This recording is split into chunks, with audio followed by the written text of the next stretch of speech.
que vous allez entendre n'est pas une croyance. C'est un souvenir que votre âme tente de vous murmurer depuis des années.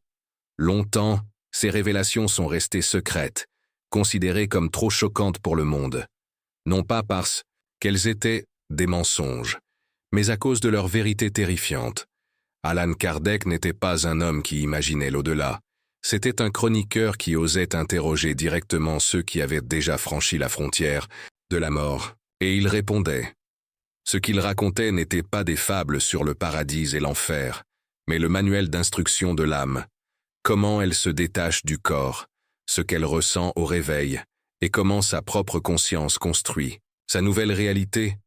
Si vous avez déjà levé les yeux vers le ciel nocturne et ressenti une profonde nostalgie pour un foyer dont vous ne vous souvenez plus, ou si la fin d'un amour vous a laissé la certitude qu'un jour il y aura des retrouvailles, alors vous n'êtes pas ici par hasard.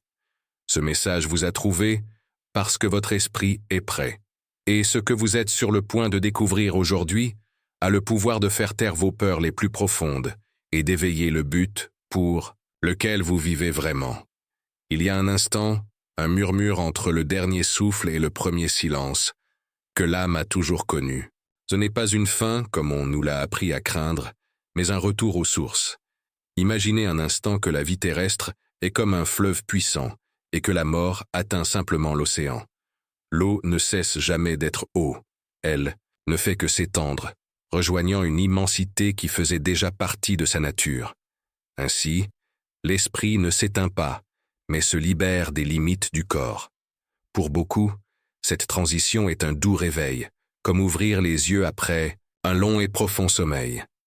La conscience, bercée par le poids de la matière, commence à s'étirer, à se souvenir d'une vérité oubliée. C'est une sensation de légèreté, celle de se débarrasser d'un lourd vêtement après un long voyage. L'âme retrouve sa capacité à flotter, à se mouvoir sans effort, mue par la seule pensée. C'est le premier instant de véritable liberté, le début des retrouvailles avec son essence la plus pure, un écho de la vibration originelle qui lui a donné la vie. Pour certaines âmes, cependant, cet éveil n'est pas aussi clair. La transition s'opère dans un brouillard de confusion, un état de perplexité où la réalité semble floue. Pourquoi cette différence? Parce que la façon dont nous jetons l'ancre détermine la rapidité avec laquelle le navire s'engage dans de nouvelles eaux. Ceux qui vivaient avec leur conscience ancrée dans les possessions, les plaisirs éphémères ou les amarres du ressentiment ressentent l'attraction de cette chaîne invisible. Leur esprit, bien que libre, continue de regarder vers le port qu'il a quitté. C'est une torpeur auto-imposée, un écho de la souffrance qu'ils ont refusé d'abandonner durant leur vie. La mort, dans ces cas-là, n'est pas une porte qui s'ouvre en grand, mais une porte qu'il faut pousser sous le poids de sa propre inertie. La vérité de leur état les atteint peu à peu, tandis que le silence extérieur les force à écouter le bruit intérieur. Le but de cette confusion initiale est, en soi, un acte de miséricorde, donner à l'âme le temps de se reconnaître sans le voile de la chair. La véritable préparation à ce voyage ne se trouve pas dans des rituels extérieurs, mais dans la culture silencieuse du détachement. Il ne s'agit pas de renoncer au monde, mais d'y vivre avec la sagesse d'un voyageur, qui sait qu'aucune auberge n'est sa demeure finale. Chaque acte de pardon, chaque geste de générosité, chaque fois que nous choisissons l'amour plutôt que la peur, nous allégeons le fardeau de l'âme. La facilité de cet éveil est directement liée à la vibration que nous avons cultivée. Un esprit qui a vibré à la fréquence de l'amour et du service glisse vers la lumière comme une goutte de pluie aspirant à rejoindre le fleuve. Il ressent une familiarité immédiate, une reconnaissance. La présence de la paix ne lui est pas étrangère. C'est le secret que Kardec a tenté de murmurer à l'humanité. La mort n'est pas un jugement, c'est un miroir. Elle reflète, avec une honnêteté impitoyable, la beauté ou le désordre que nous portons en nous. L'évolution n'est pas un don à recevoir, mais un état à conquérir dans le silence de sa propre conscience. Pensez à la dernière fois où vous vous êtes senti véritablement léger, libéré des soucis. C'était peut-être au sommet d'une montagne, le vent caressant votre visage, ou dans une étreinte sincère qui vous a fait oublier le temps. Ce sentiment est un avant-goût, un souvenir fugace de votre véritable nature. L'au-delà vous invite à vivre cet état en permanence. Pour l'âme détachée, l'éveil est une explosion de clarté. Les couleurs sont plus vives, les sentiments plus purs, la connexion avec tout ce qui existe est palpable. C'est comme si, toute notre vie, nous avions vu le monde à travers un verre embué, et que soudain, quelqu'un le vidait. La vérité se révèle non pas comme une doctrine, mais comme une expérience directe. Retrouver cette lucidité est le premier pas sur le chemin d'une évolution infinie, où le but de l'existence commence à se révéler dans toute sa majesté. Ainsi, à mesure que l'âme s'habitue à sa nouvelle façon d'être, à sa nouvelle perception de la réalité, une question commence à flotter dans sa conscience. Et maintenant?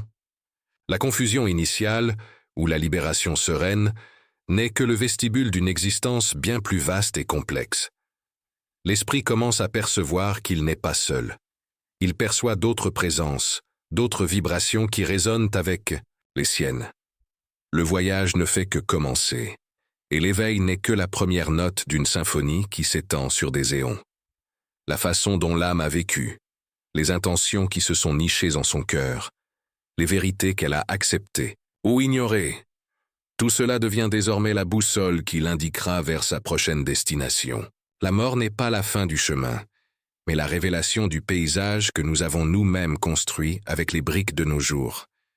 Une fois le seuil franchi, l'âme découvre une vérité aussi simple que bouleversante.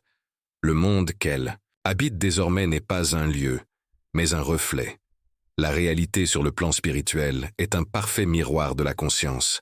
Tout ce que nous étions silencieusement, chaque intention qui se niche dans le cœur, chaque sentiment que nous avons arrosé dans le jardin secret de l'âme, se projette désormais vers l'extérieur et crée le paysage qui nous entoure. Il n'y a pas de juge avec un registre, seulement la présence inéluctable de notre propre création. C'est comme si, après la mort, nous marchions dans notre propre cœur. Si nous cultivons la paix, nous traverserons des vallées sereines. Si nous nourrissons la tempête du ressentiment, nous nous retrouverons au cœur d'une tempête que nous avons nous-mêmes créée. C'est la première grande leçon de l'éveil, la responsabilité absolue de notre propre réalité. La vibration de nos pensées et de nos émotions se matérialise, nous révélant la vérité de ce que nous avons choisi d'être, au-delà de tout masque. Dans ce nouvel état d'existence, les apparences s'évanouissent comme la fumée. Les actions extérieures, les rituels et les paroles adressées au monde perdent toute valeur s'ils ne sont pas empreints d'une intention sincère. L'esprit comprend que la source de lumière ne réside pas dans l'acte lui-même, mais dans l'amour qui l'anime. Une prière murmurée dans le silence de l'âme, le cœur contrit, résonne dans l'univers plus puissamment que 1000 cérémonies creuses. Un geste de bonté anonyme, sans témoin ni applaudissement, construit une demeure lumineuse pour l'âme. Kardec nous enseigne que le plan spirituel est le royaume de la vérité. Là, impossible de faire semblant. L'esprit rayonne ce qu'il est, et ce rayonnement, cette vibration personnelle, est sa seule lettre d'introduction. Le but de cette transparence est de purifier la conscience, la forçant à affronter l'authenticité, ou son absence, lors de son voyage terrestre.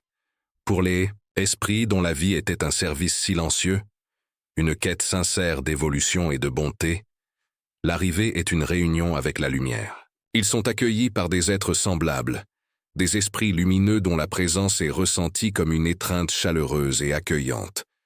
Ce n'est pas un paradis de nuages et de harpes, mais une sphère d'activité et d'apprentissage, où l'amour est l'air qu'ils respirent. Ces âmes se sentent immédiatement chez elles, car l'environnement extérieur est le prolongement de leur état intérieur. Elles se reconnaissent dans la beauté qui les entoure, car cette beauté les habitait déjà. Leur éveil est lucide et joyeux, car la mort n'a fait qu'alléger le poids de leur corps, permettant à leur véritable essence de rayonner sans entrave. La présence de ces guides aimants n'est pas une récompense, mais une conséquence naturelle de la loi de l'attraction. La lumière recherche toujours la lumière. En revanche, ceux qui vivaient attachés au plaisir purement matériel ou se laissaient consumer par des sentiments de basse vibration, comme la haine, l'envie ou l'égoïsme, se trouvent dans un état bien différent. Au réveil, ils se retrouvent enveloppés d'une sorte de léthargie, un épais brouillard reflétant leur propre tourment intérieur. Ils demeurent en état de torpeur, parfois pendant un temps considérable, cherchant en vain les sensations perdues avec le corps physique. Il ne s'agit pas d'un enfer de feu éternel, mais de la souffrance auto-infligée par une âme qui refuse de se libérer de ses chaînes. Ils sont prisonniers de l'écho de leurs propres désirs, d'un sommeil fiévreux dont ils ne peuvent se réveiller, car ils ne comprennent pas encore qu'ils sont morts à la matière, mais vivants à leur conscience. Cet état persiste jusqu'à ce que l'esprit, épuisé par sa propre illusion, aspire enfin à la vérité et à la paix. Et c'est à ce moment-là que se révèle l'infinie miséricorde de l'univers. Que ce soit dans les sphères de lumière ou dans les zones d'ombre, le but est toujours le même, l'évolution. Nul n'est condamné éternellement. La réalité vécue par l'esprit, même si elle est le reflet de son passé, est aussi le point de départ de son avenir. Il commence à réaliser qu'il n'est pas seul dans cet état, que d'autres êtres vibrent à la même fréquence.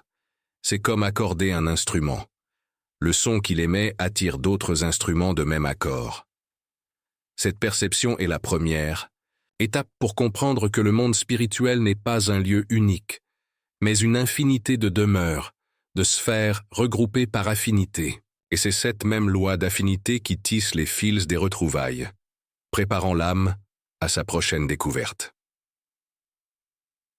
À mesure que la conscience de l'esprit se stabilise, une nouvelle compréhension s'ouvre, aussi vaste que le ciel étoilé. Il réalise qu'il n'existe pas de paradis ni d'enfer, comme on nous le racontait dans les contes d'enfance. L'univers spirituel est une symphonie de mondes infinis, une ruche de sphères d'existence, et chaque âme est portée, comme par un courant invisible, vers sa juste place. La loi qui régit ce mouvement n'est pas le jugement, mais l'affinité, la résonance pure et simple. La vibration que l'âme a cultivée, la somme de ses amours, de ses peurs, de ses espoirs et de ses chagrins, est ce qui détermine son destin. Chaque esprit est une note de musique, attirée par la mélodie, qui lui est harmonieuse. C'est un ordre parfait et naturel, une physique de l'âme qu'Allan Kardec s'est efforcé de traduire en mots. Il n'y a ni erreur ni hasard.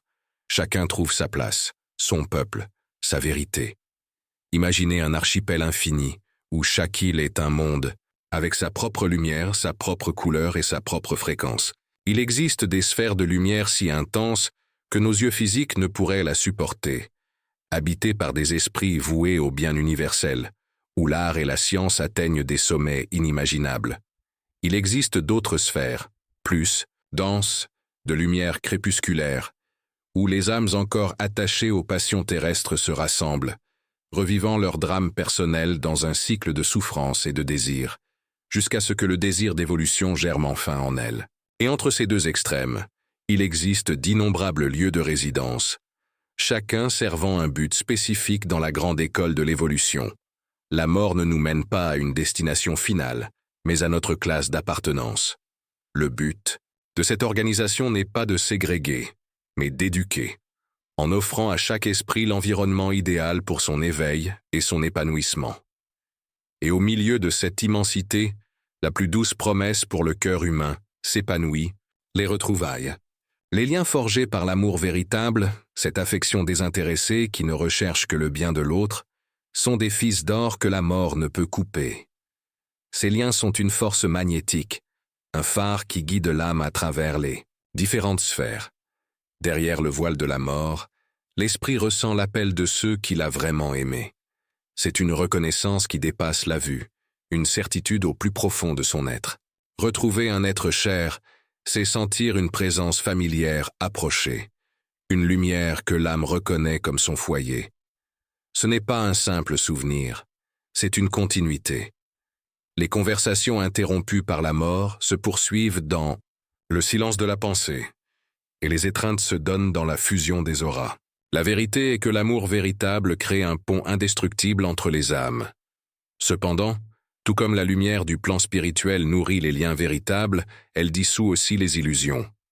Toute relation fondée sur l'intérêt personnel, la convenance, L'orgueil ou la dépendance s'évanouit lorsqu'elle manque d'une véritable connexion spirituelle. Deux âmes qui semblaient inséparables sur Terre, mais dont les cœurs vibraient à des fréquences différentes, se retrouveront naturellement dans des sphères différentes, séparées par un abîme vibratoire qu'elles ont elles-mêmes créé. Cette révélation peut être douloureuse au début, un réveil brutal à la vérité de nos relations.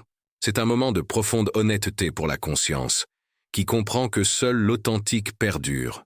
La souffrance que cela peut engendrer est, en elle-même, un outil de purification, apprenant à l'âme à rechercher et à construire, à l'avenir, des liens fondés sur l'affinité de l'esprit et non sur les apparences de la matière. Ainsi, entouré d'âmes sœurs et, espérons-le, réunies avec les amours de sa vie, l'esprit trouve un havre de paix, un refuge d'où contempler son chemin. Mais ces retrouvailles ne sont pas la fin du voyage.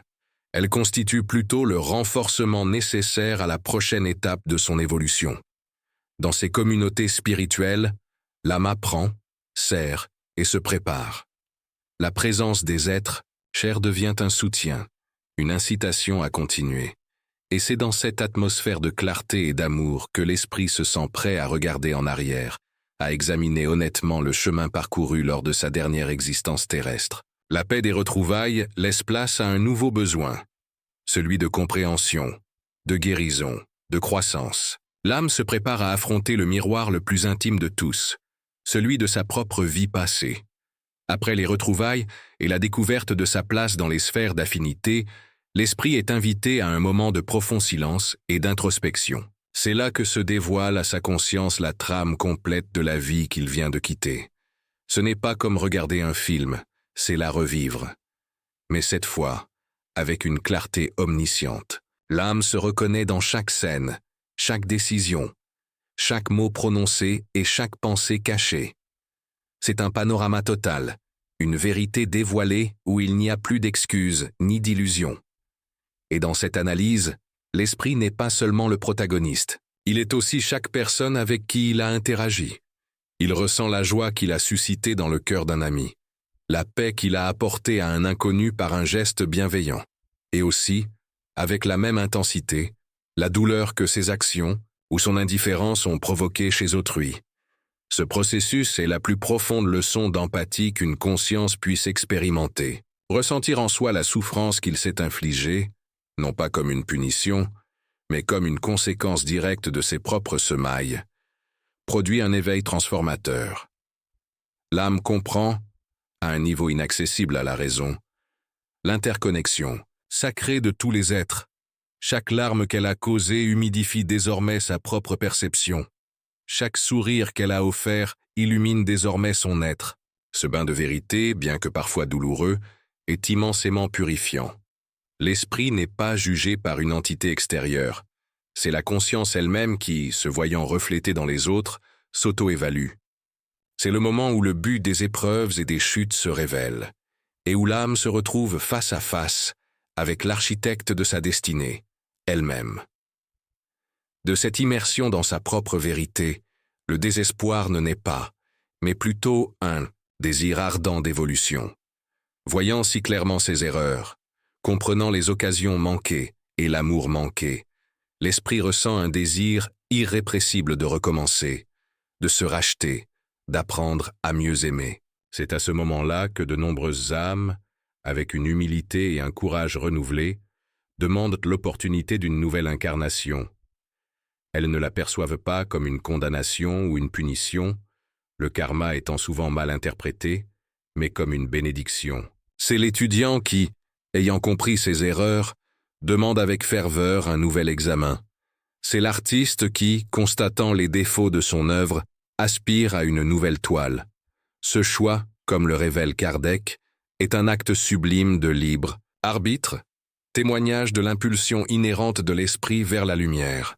Et cette nouvelle opportunité ne s'improvise pas. La future incarnation est planifiée avec un soin et un amour infini, en collaboration avec des esprits, des guides et des mentors plus évolués qui nous aiment profondément. Architecte de l'âme, l'esprit lui-même et ses protecteurs dessinent la carte de la vie future. Ils choisissent les épreuves qui contribueront à renforcer ses faiblesses, la famille qui lui offrira les leçons nécessaires, les circonstances qui poliront les aspérités de son caractère. La souffrance future n'est pas choisie par masochisme, mais avec la sagesse d'un médecin choisissant un remède amer pour guérir une maladie grave. Le but est toujours la croissance, l'harmonisation de la vibration de l'âme, l'approche de sa vérité essentielle. La présence de ces êtres de lumière lors de la planification est la preuve que nous ne sommes jamais seuls sur notre chemin d'évolution. Ainsi, le cycle de la vie, de la mort et de la renaissance se révèle non pas comme une roue insignifiante d'éternel retour, mais comme une spirale ascendante d'apprentissage et d'amour. Chaque vie est un tremplin, une occasion sacrée pour l'esprit, de mieux se comprendre, de se purifier et de contribuer au progrès de l'univers. Renouer avec cette vérité fondamentale transforme radicalement notre perspective sur l'existence terrestre. La vie cesse d'être une vallée de larmes pour devenir une école bénie, un atelier pour les âmes. Et cette compréhension nous amène à la question finale, la plus importante de toutes. Si cette vie est une mission choisie et planifiée avec tant d'amour, quel est son véritable sens? Comment vivre ici et maintenant pour honorer la confiance que l'univers a placée en notre âme? Nous atteignons alors le carrefour où le ciel et la terre se rencontrent, où toute cette connaissance de la vie spirituelle cesse d'être une théorie fascinante pour devenir un guide pratique pour l'ici et maintenant. La préparation à la vie après la mort ne se fait pas dans des temples de pierre, ni par des rituels complexes. Le véritable sanctuaire que nous devons préserver, embellir et sanctifier est notre propre conscience. L'appartenance religieuse ou l'adhésion à une doctrine sont comme des cartes. Elles peuvent indiquer une direction, mais elles ne servent à rien si nous n'entreprenons pas le chemin nous-mêmes. La véritable préparation est une réforme intérieure, un travail silencieux et constant qui s'opère dans l'atelier de l'âme. Cultiver le pardon, pratiquer le détachement du superflu et vivre en honnêteté avec soi-même et avec les autres. Telles sont les véritables pratiques qui élèvent notre vibration et nous préparent à un éveil serein. Ce travail intérieur est une sorte d'alchimie de l'esprit. Le pardon, par exemple, n'est pas un cadeau offert à l'offenseur, mais un acte de libération pour notre âme, qui libère les ancres du ressentiment qui la maintiennent prisonnière d'une vibration basse. Le détachement ne signifie pas vivre dans la misère, mais plutôt comprendre que notre véritable richesse ne réside pas dans ce que nous possédons, mais dans ce que nous sommes. Cela signifie saisir les choses du monde d'une main ouverte et non d'un poing fermé. Et l'honnêteté est le fondement de tout, la cohérence entre nos pensées, nos sentiments et nos actions, créant une harmonie intérieure qui résonne dans tout l'univers. Chaque fois que nous choisissons la compassion plutôt que le jugement, la patience plutôt que la colère, nous polissons activement notre esprit et veillons à ce que notre transition, le moment venu, soit une libération joyeuse et non une lamentation confuse. Sur ce chemin de réforme intérieure, il est crucial de réinterpréter le rôle de la souffrance. Loin d'être une punition divine ou une cruauté du destin, la souffrance est l'un des outils les plus puissants pour la purification et la maturation de l'âme. C'est la pression qui transforme le charbon en diamant. C'est le feu qui brûle, les impuretés du métal. Chaque difficulté, chaque perte, chaque défi, si nous l'abordons avec conscience et cherchons la leçon cachée, est une occasion en or d'accélérer notre évolution.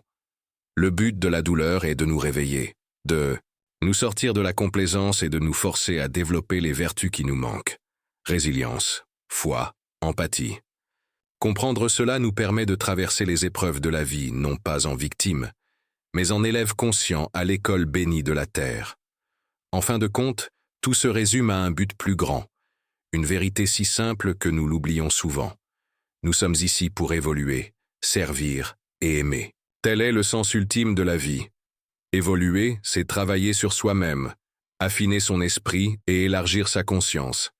Servir, c'est comprendre que nous faisons partie d'un tout interconnecté et que notre croissance est intrinsèquement liée au bien-être des autres. C'est mettre nos dons, aussi petits soient-ils, au service de la vie. Et aimer est la force qui anime tout, le moteur de la création, la plus haute vibration de l'univers. Vivre avec ce triple objectif comme boussole est le moyen le plus sûr d'aligner notre présence sur Terre avec les lois universelles, garantissant ainsi un avenir spirituel empli de lumière et de retrouvailles heureuses. La spiritualité proposée par Kardec ne nous invite donc pas à craindre la mort, mais à tomber amoureux de la vie et de son potentiel transformateur. Elle nous appelle à vivre avec une plus grande présence, une plus grande conscience, sachant que chaque instant est une semence d'éternité. L'avenir spirituel ne nous attend pas passivement. C'est quelque chose que nous construisons activement avec l'énergie de nos pensées, la qualité de nos sentiments et la noblesse de nos actions. Notre existence future se façonne sur le métier de notre présent. Que notre vie soit alors une œuvre d'art, un témoignage de l'amour que nous sommes capables de donner, une préparation consciente au glorieux réveil qui attend inévitablement chaque âme. La mort n'est donc pas une fin, mais un miroir qui nous attend. Sachant cela, quel reflet construisez-vous pour votre âme, aujourd'hui à cet instant précis? Si ce que vous avez entendu vous a touché, si cela a réveillé un souvenir oublié, n'hésitez pas à laisser un commentaire. Parfois, ce que nous partageons en silence est exactement ce dont une autre âme avait besoin pour s'éveiller à son tour. Abonnez-vous si vous sentez que votre esprit a trouvé ici un mot familier. C'est une façon de nous dire, sans mots, que nous sommes sur le même chemin. Et si vous êtes prêts à continuer à vous souvenir, je vous retrouve à notre prochaine rencontre. Nous y explorerons ensemble les signes que nos proches nous envoient de l'au-delà, nous disant qu'ils ne nous ont jamais, vraiment jamais laissés seuls.